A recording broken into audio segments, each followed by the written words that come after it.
In the name of the one holy and ever-living God. Amen.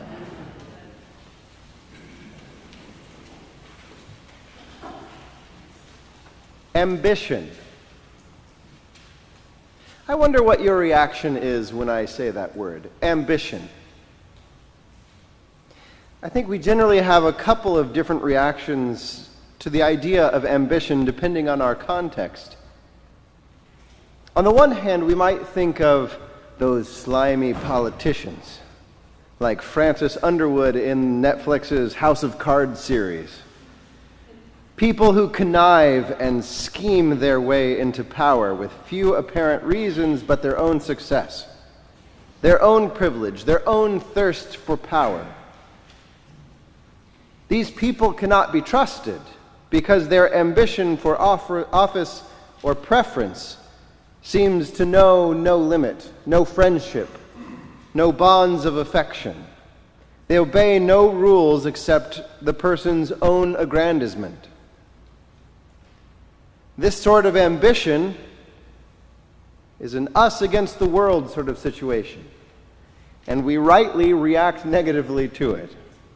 On the other hand, there are the Leslie Knopes of the world.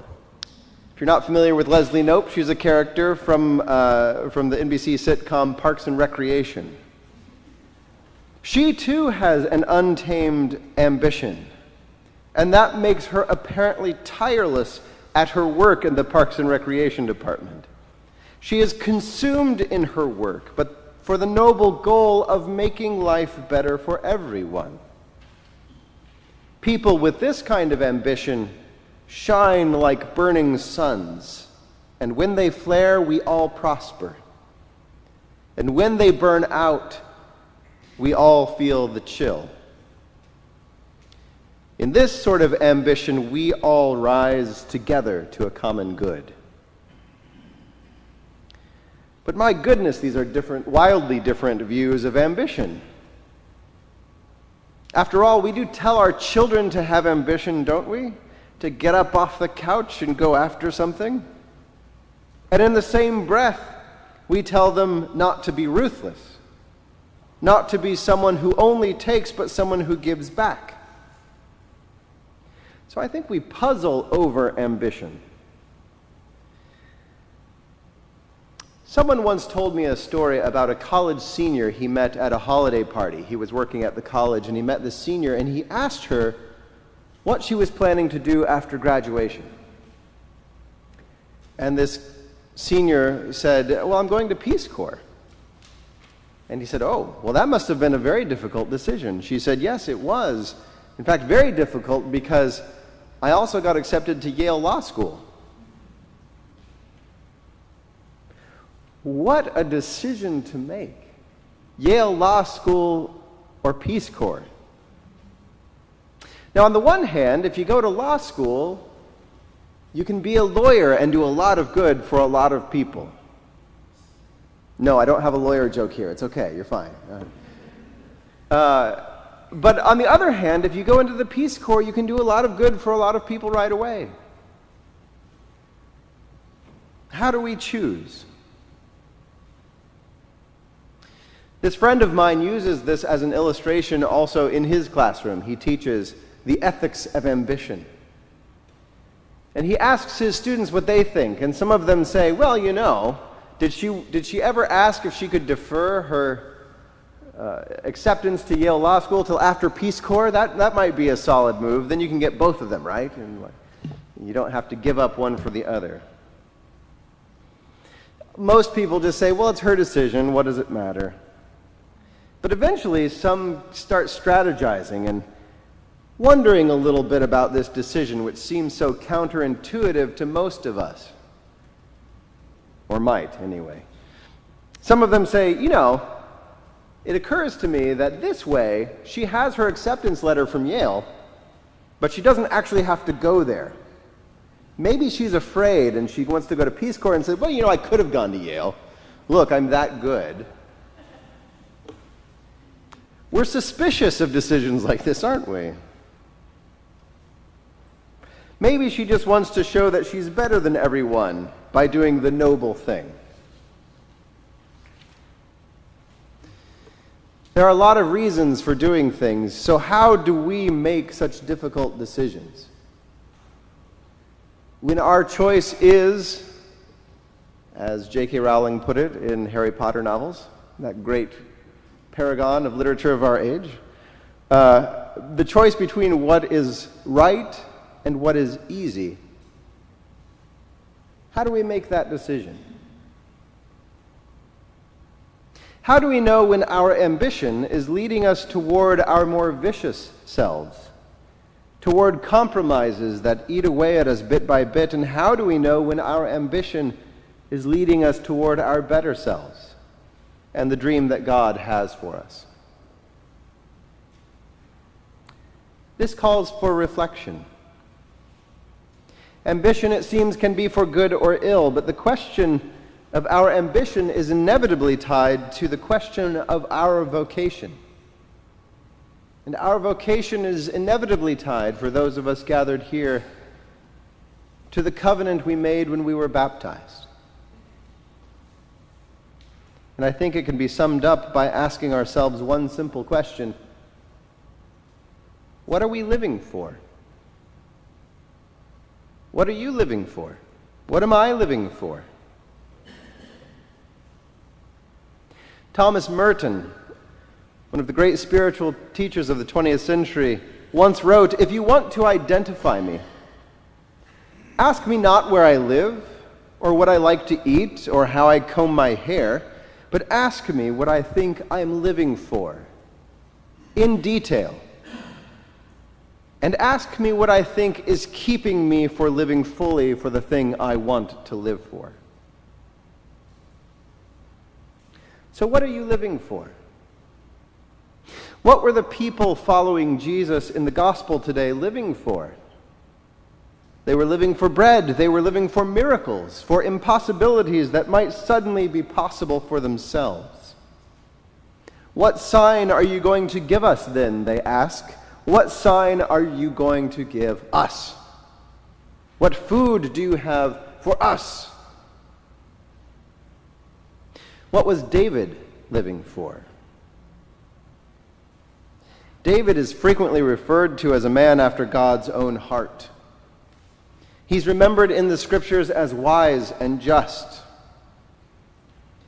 But all of that virtue seemed to fail him in this instance.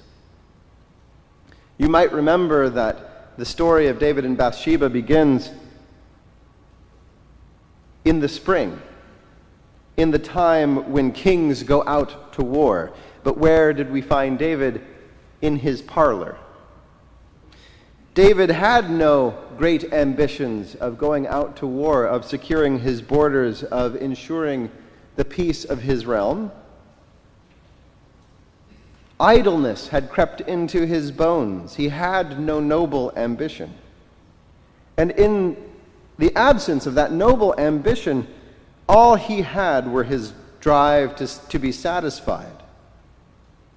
He coveted Bathsheba over even the defense of his people, and it led him into seduction, murder, and conspiracy. And he did it all, apparently, without even realizing just how far out on the edge his ambition had taken him. Until Nathan calls him back. "You are that man." And we can imagine how those words must have struck David like a thunderbolt, how his stomach must have caved in on himself as the horror of what he had done washed over him.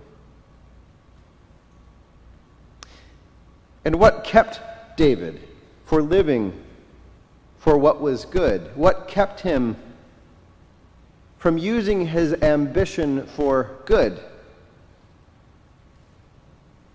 What keeps us for living for what we want to live for? What keeps you and me from living for love?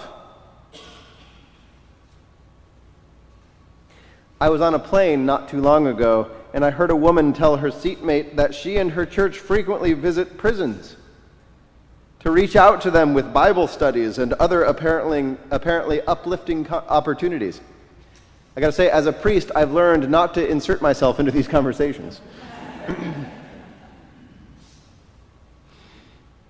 And not 2 minutes later, I heard her informing her seatmate that she tells her sons that if they find themselves in a fight, they'd better make sure that it was the other one who did not get up. I find those two topics of discussion a little incongruous, which is why I stay out of those conversations. So what is it that turns our ambition for good into vice? Well, what else but fear? David's murder of Uriah was born of fear. The fear of hunger and of sacrifice, of new demands on their lives, led the people that were following Jesus to ask their questions. And fear drives this mother. I know it well. I have 2 sons. Fear drives this mother to want to touch the lives of prisoners, but to take little thought of the lives of those her sons might encounter in the world. And fear moves us too. Fear that there will not be enough makes us hold on to what we have, rather than using it to benefit strangers. Fear of what we cannot accomplish makes our dreams small and our work for others feeble. Fear stifles ambition from its true aim. And how do we overcome that fear but in faith? By gathering at this table and gathering together,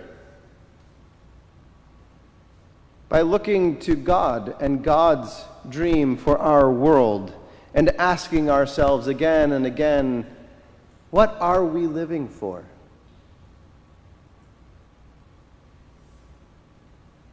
I'm trying to live for a better world, for justice for the oppressed and needy, mercy for the hungry, acceptance for those who need it most, and love for all. I want to live for that. But I too am afraid. I'm afraid of all the ways I can fail to provide for my children. I'm afraid of all the ways I might lead someone astray, of all the harm I might do while trying to do what is right. And that is what defines me right now. Both what I want to live for and the fear that holds me back. Indeed, all of us fall somewhere between the backstabbers and the do-gooders. All of us are David. Not because we have or lack ambition, but because of how we decide to direct our ambition. So I invite you this week to stop and consider what it is you're living for, and what it is you think is keeping you from living for what you want to live for. It's easy to forget that if we are living our lives toward God, we do not need to be afraid, because God is already ahead of us, calling us to be better than we are, calling us out of our fear. So as you ponder that question, let me close again with the words from the letter to the Ephesians. I, therefore, the prisoner in the Lord, beg you to lead a life worthy of the calling to which you have been called, with all humility and gentleness, with patience, bearing with one another in love, making every effort to maintain the unity of the Spirit in the bond of peace. Speaking the truth in love, we must grow up in every way into the head, into Christ, from whom the whole body promotes its growth in the building itself up in love. Amen.